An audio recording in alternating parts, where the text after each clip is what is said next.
Well, late breaking news that we're following today. Tucson police investigating a shooting that happened this morning near the U of A. We're told it happened early this morning at the Cottages of Tucson apartment complex.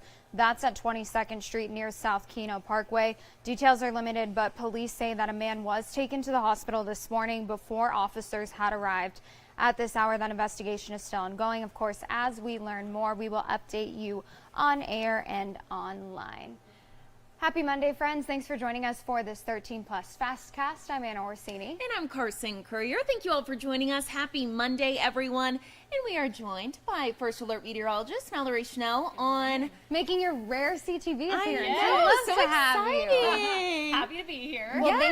thank you for being here, and thank you for the weather you're bringing this week. I know, some good news. No triple digits. Yeah, it's really hard to complain about the weather this week. We're kind of transitioning into that more fall-like weather, so a bit drier out there.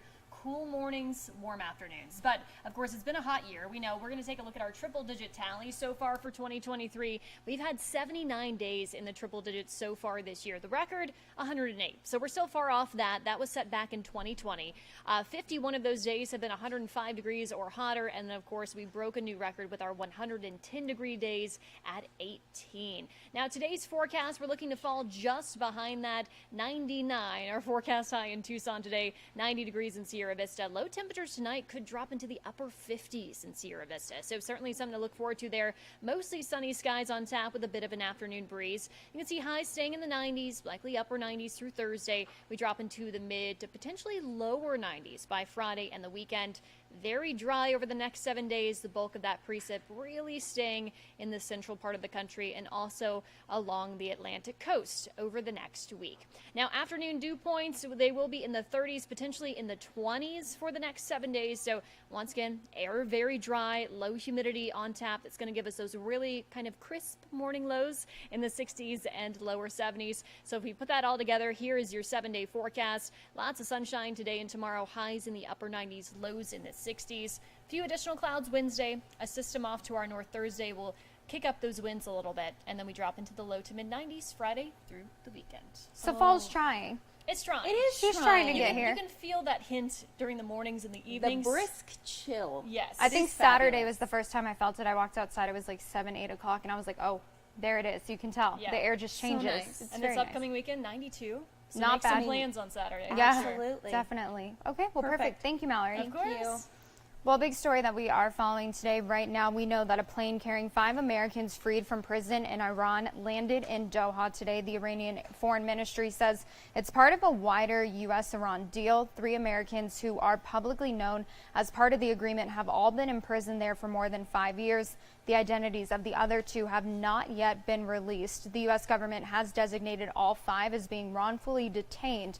The freed Americans are expected to be on a flight back to the United States later today. Now, as part of the agreement, $6 billion in Iranian funds held in restricted accounts in South Korea will be transferred to a restricted account in Qatar. Now, the money came from oil sales that were allowed under the Trump administration. The Biden administration says the funds can only be used by Iran for humanitarian purposes and will be monitored by the U.S. Federal Reserve interest rates. And another story we're following nationally today, Hunter Biden now suing the Internal Revenue Service. The president's son says the IRS unlawfully disclosed his tax return information and agents failed to protect his private records. The lawsuit centers around disclosures made by 2 agents and their lawyers in public statements and congressional testimony and interviews. Biden is seeking all documents involved, $1,000 for each unauthorized disclosure, as well as attorney fees. And the Federal Reserve begins its 2-day meeting tomorrow, but the good news is it is not expected to announce another interest rate hike. 2 recent reports showed inflation has slowed, but is not falling as fast as investors expected. Another report showed the job market cooling, which can be a sign rate hikes are working. Interest rates remain at a 22-year high of 5.4%. If the central bank decides not to raise rates, investors will be waiting for Federal Reserve Chair Jerome Powell's news conference for any hint of future rate hikes moving forward. And here at home, one story that we're continuing to follow. something I'm following all the time is what is PAC up to? And aside from helping all of the pets without homes here in our region, they're also trying to help people who do have pets and help them access vet care. So they're doing that through a mobile vet unit, but it was first announced in July and it hasn't hit the road quite yet. Yeah, I actually reported on it when it was first announced in that's July. fun. So they're calling it Karen's Caring Van, and this family, they donated the money to make it happen, and they were just the sweetest couple. Yeah. But the bad news is it's not out there on the roads quite yet this morning. Our very own 13 News reporter Catherine Patterson spoke to leaders at PAC to figure out why it isn't being used right now and when we can expect those services to start.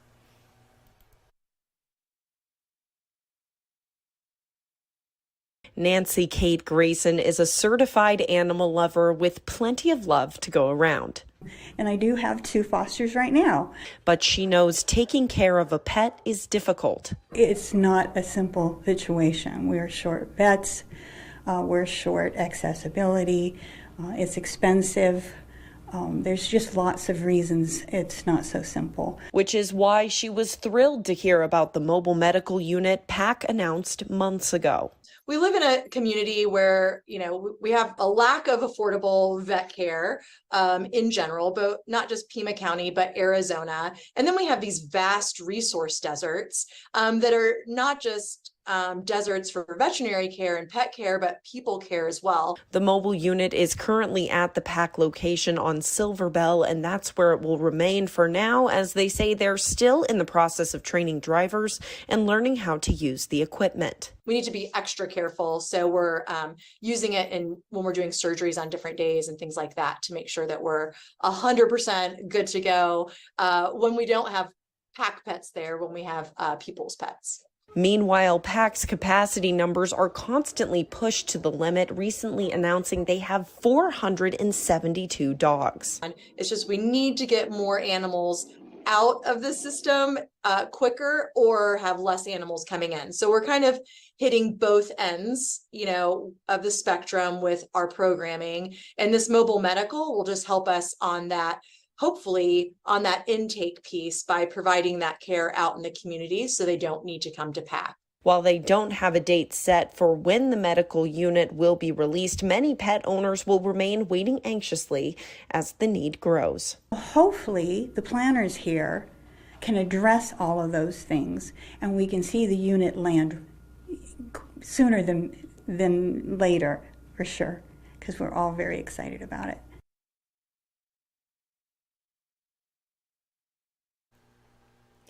And speaking of animals, volunteers with the Arizona Humane Society returned home after spending 8 days in Maui, helping animals impacted by the Lahaina wildfire. The team was deployed for 8 days, and the team brought respirators and fire boots. The Maui Humane Society was able to provide everything from leashes, traps, vehicles. They also let the Arizona Humane Society use their medical equipment to administer vaccines and do any kind of first aid for the pet owners that would stop by.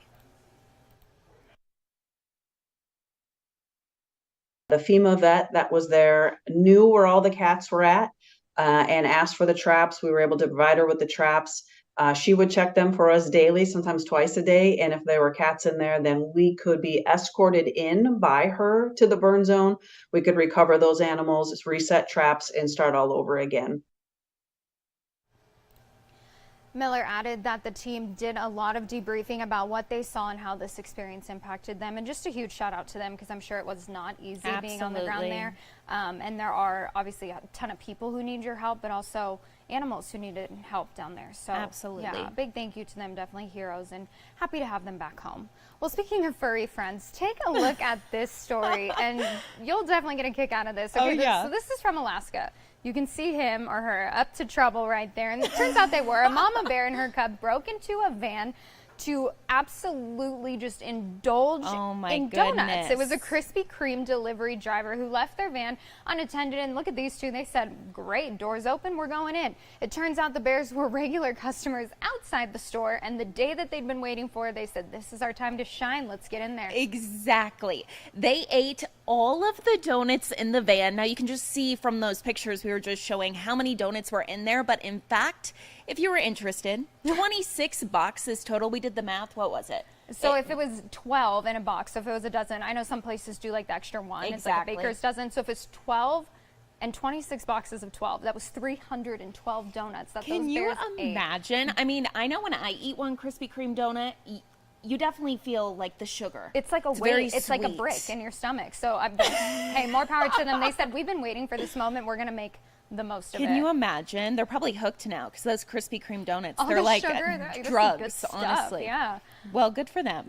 Honestly, they've been waiting. They deserved it. And the delivery driver probably saw it and he's like, nope, I'm turning around. I would just just gonna be mind my business. right. I would be nervous that they would come back. Like if we worked there and then like walking out to your car. Well, at that point, it's their truck. They're like, we live here now. This is ours. Exactly. Very exactly. cute, though. I like him on his little, like, just standing I up, know. holding the donut. Very, very sweet. So sweet. And now it's empty. Well, taking a look out at Tucson today in those clear blue skies, not a single thing in the sky, which I guess is good news if you have any outdoor plans earlier in the day. Bad news if you're planning to do anything later today, because it looks like those storms not really making their way in, at least through this week. But the good news is temperatures are cooler, not seeing triple digits, so we'll take that. Absolutely. Now, Mallory was saying she's forecasting 99 degrees today. She was giving us a hard time, saying if she comes in tomorrow and realizes we hit triple digits, she thinks we're going to give her a hard time. But the good news is that this week, really, it's just looking to cool down. I mean, she was saying 92 degrees for next Saturday. So